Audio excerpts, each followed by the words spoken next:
नमस्कार साथियों, current news में आपका स्वागत है। नीतीश कुमार ने एक बार फिर बिहार के चीफ मिनिस्टर के रूप में शपथ ली है।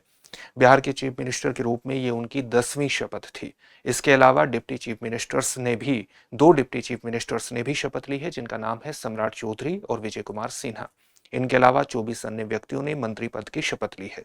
इस प्रकार से आप कह सकते हैं कि बिहार में सरकार के गठन का प्रारंभिक चरण पूरा हो गया है। एक नए चरण की शुरुआत दृष्टि संस्थान ने भी आपके लिए की है। किस रूप में की है? दृष्टि संस्थान आपकी तैयारी को दुरुस्त करवाने के लिए एक नए कोर्स को लेकर के आया है, जिसका नाम है GS studio foundation live online course. आप में से बहुत से छात्र ऐसे हैं जो अपने बजट में तैयारी करने के लिए विकल्पों की तलाश में इधर उधर भटकते हैं और उसमें अपना बहुत सारा समय जाया कर देते हैं।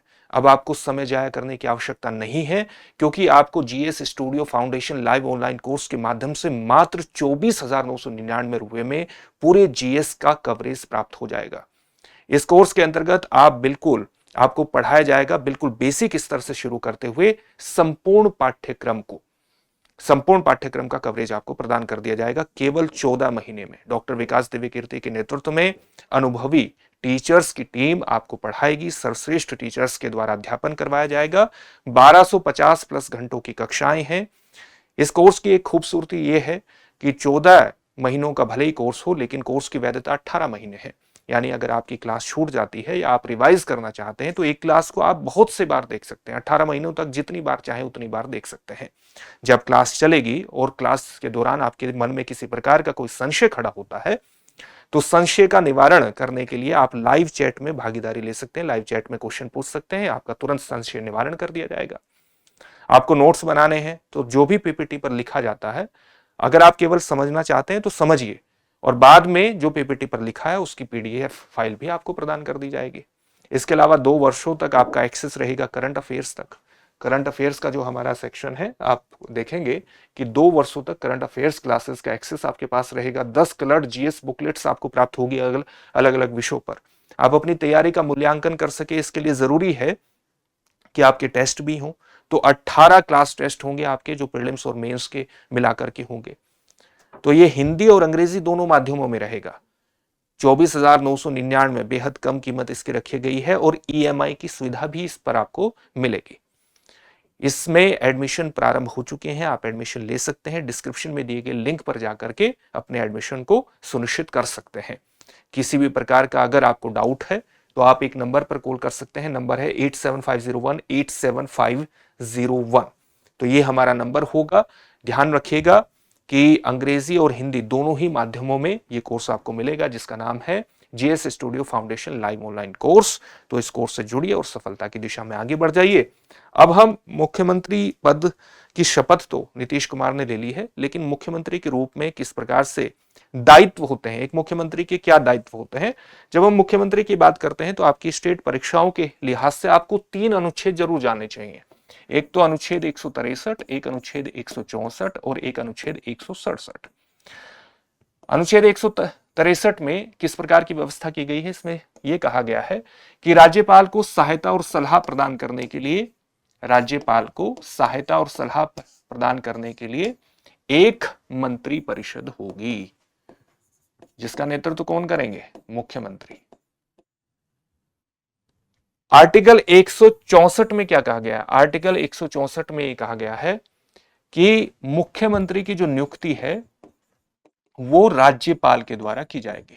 मुख्यमंत्री की नियुक्ति राज्यपाल के द्वारा की जाएगी और अन्य मंत्रियों की जो नियुक्ति है वो मुख्यमंत्री की सलाह पर राज्यपाल द्वारा की जाएगी। ठीक है, मुख्यमंत्री की नियुक्ति राज्यपाल द्वारा, मंत्रियों की नियुक्ति मुख्यमंत्री की सलाह पर राज्यपाल द्वारा। ठीक है, और मंत्री राज्यपाल के प्रसाद पर्यंत ही पद धारण करेंगे। इसके अलावा किसी राज्य में जो मंत्री परिषद का साइज है, जो मंत्री परिषद का आकार है, वो उस राज्य में स्थित विधानसभा के सदस्यों की कुल संख्या के 15% से अधिक नहीं हो सकता। यह भी सुनिश्चित किया जाएगा। लेकिन यह संख्या किसी भी मामले में मुख्यमंत्री सहित 12 से कम भी नहीं होगी। यहां पर भी जो मंत्री परिषद की बात की गई है, यह मुख्यमंत्री सहित मंत्री परिषद की बात की गई है। तो ये कुछ महत्वपूर्ण प्रावधान है जिनके बारे में आपको पता होना चाहिए। अगर कोई मंत्री बन जाता है लेकिन वो विधानमंडल का सदस्य नहीं है, तो आप उसको 6 महीने के भीतर विधानमंडल का सदस्य होना पड़ता है।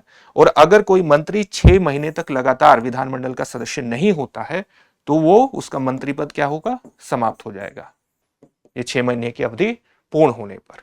इस तरह के प्रावधान इसके अंतर्गत किए गए हैं।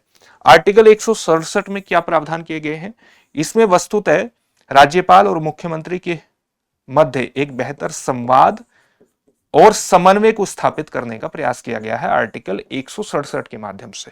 क्यों? क्योंकि मुख्यमंत्री का यह दायित्व होगा कि वो मंत्रिपरिषद के नवीनतम निर्णयों से राज्यपाल को अवगत कराए, राज्यपाल को संसूचित करे। इसके अलावा राज्यपाल राज्य के प्रशासन के बारे में जब भी आवश्यक सूचना मांगे, जो भी सूचना वो मांगते हैं, तो उस सूचना को उपलब्ध भी मुख्यमंत्री को कराना होगा।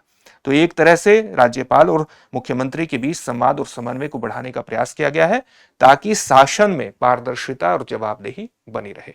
तो ये कुछ महत्वपूर्ण अनुच्छेद है जो आपकी परीक्षा के लिहाज से आपको जानने चाहिए थे। अब इनसे संबंधित एक महत्वपूर्ण प्रश्न देख लेते हैं। प्रश्न क्या है, किसी राज्य में मंत्रिपरिषद का कुल आकार मुख्यमंत्री सहित विधानसभा सदस्यों की कुल संख्या के कितने प्रतिशत से अधिक नहीं हो सकता। आपके सामने ऑप्शंस हैं 10%, 12%, 15% या 20%। इस प्रश्न का उत्तर कमेंट बॉक्स में कमेंट करके जरूर दीजिए। फिर से एक नए सेशन में आपसे मुलाकात होगी। धन्यवाद।